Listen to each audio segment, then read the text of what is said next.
कल क्या बताए थे? कल बताए थे संधि के बारे में, ठीक है ना।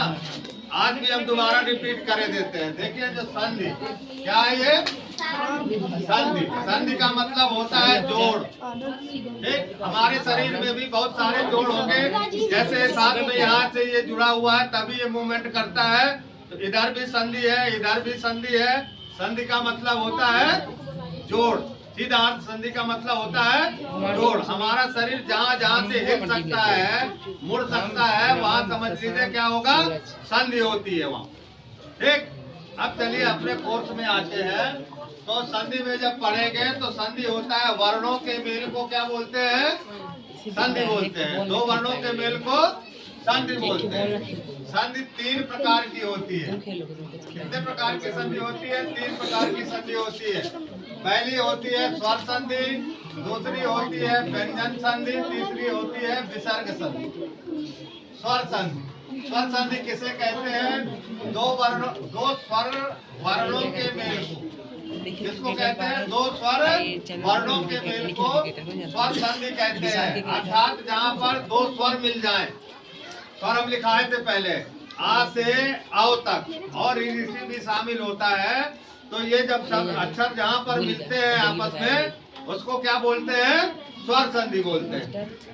ठीक, तो दो स्वर वर्णों के मेल को स्वर संधि कहते हैं। एग्जाम्पल है आपका जैसे विद्याधन आलय। अब आपको ये समझ में नहीं आएगा कि इसमें जैसे आपका ये विद्या अलग लिखा है, तो विद्या में स्वर आपको आएंगे, कहाँ है स्वर? आलय में तो स्वर आपको बड़ा आ दिखाई दे रहा है। तो विद्या के अंत में जो बड़े आ की मात्रा लगी है, ये स्वर है।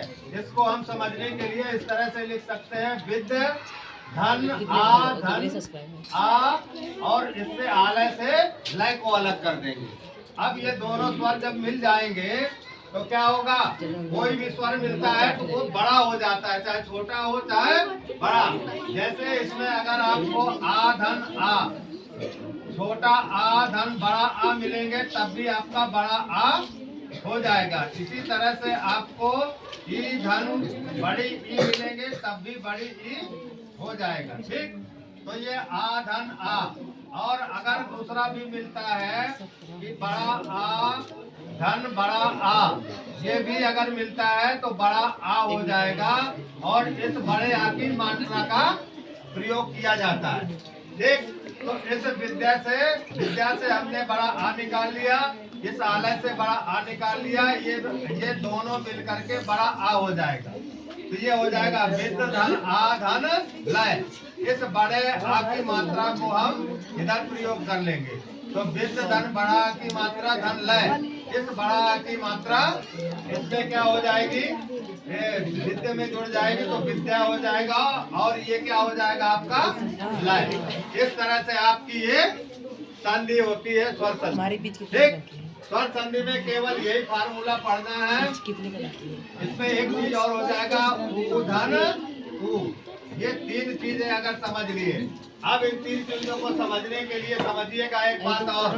देखिए, कोई भी चीज मिलती है आपस में तो बड़ा आ, बड़ी ई के बाद बड़ा ऊ। कहने का मतलब कि स्वर संधि में तीन चीजें याद रखना। किसी शब्द के अंत में बड़ा आ, बड़ी ई और बड़ा ऊ की मात्रा लगी होगी, तो ये समझ लीजिए क्या होगी? वो स्वर संधि होगी। और स्वर संधि के प्रकार में जब आएगा तो दीर्घ स्वर संधि हो जाएगी। तो इसको हम जब दीर्घ स्वर संधि बताएंगे तो इसको समझा देंगे, तो दीर्घ स्वर संधि आप देख के जान जाओगे। ओके, ठीक।